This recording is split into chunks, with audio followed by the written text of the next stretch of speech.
ahead of the much anticipated US presidential election results. A record-breaking 78 million early voters have already cast their vote. So that's the big breaking news coming in. 78 million early voters have already cast their vote. That's a pretty record-breaking figure, isn't it, Daniel Wagner? 78 million Americans have already cast their vote.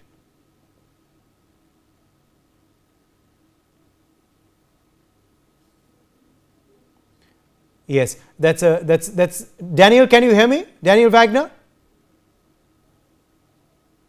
Yes, I hear you. Yes, Daniel, pretty staggering figure. Records being broken, of course. 78 million early voters have cast their mandate. What do you make of that figure? And also, yes, I'd like you to weigh in on the impact of the conflict as well that you were just speaking about before we interrupted you.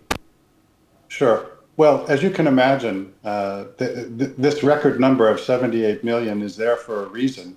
And that is because, really, since Mr. Trump went down the escalator in 2015, it's been all Trump all the time, 24/7 for the last 8 or 9 years. And Americans certainly understand the importance of this election. Now, many states have mail ballot only voting, which means they will have voted well before Tuesday. And this number is reflective of that. But if this number, in fact, is reflective of how engaged voters are, the question ultimately becomes, who's voting? Is this a Trump voter? Is this a Harris voter? Is it men? Is it women? Is it young? Is it old? And that's what we don't know.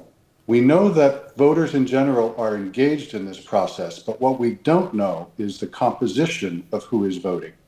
If it's more women, it's better for Harris. If it's more men, it's probably better for Trump.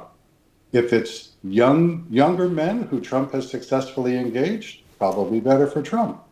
If it's progressives, it's probably better for Harris. So we just don't know at this point. It is a good sign, however, because the message that voters need to get out and vote has been received, and I think most Americans understand the gravity of this election.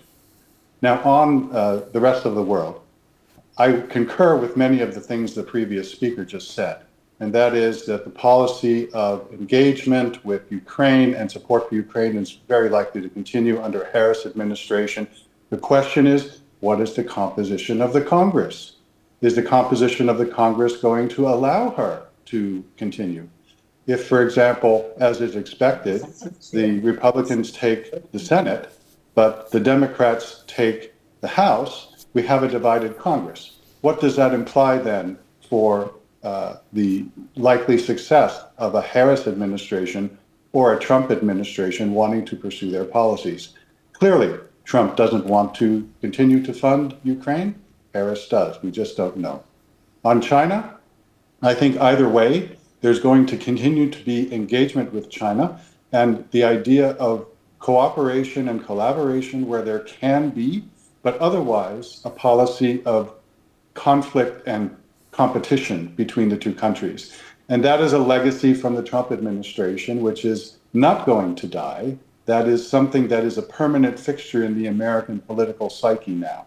As for the Middle East, I also concur with some of the prior comments that were made, which is that support for Israel is ironclad. It's not going to change no matter who is in the White House. The question is, what are the potential impacts? I don't see, regardless of who gets into the White House, any substantial change in support for Israel. For more such videos, subscribe to the NewsX YouTube channel, hit the bell icon.